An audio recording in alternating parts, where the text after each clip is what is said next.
announcement po lang saglit, pwede na po natin i-occupy itong unahan.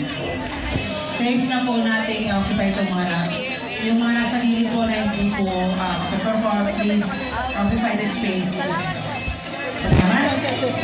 Maraming salamat sa mga kasama natin sa MIC, FCC. Hala na iba, puro lang rally ang ginagawa ng Unifil Migrante.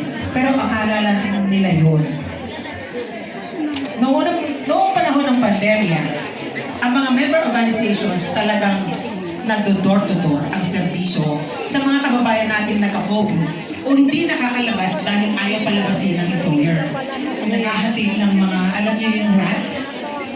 Yung mga kit na inihahatid ng ating mga member organizations na talagang tinaga natin para lang mahatirahan ng ating mga kababayan na apektado o nagkaroon ng COVID. At pagkain plus gamot. Tama. Ang Unifil ay mayroong mga welfare project and program. Dahil yan sa mga pinakamatatag na partner, institution ng Unifil. Dahil yan sa mga pinakamatatag,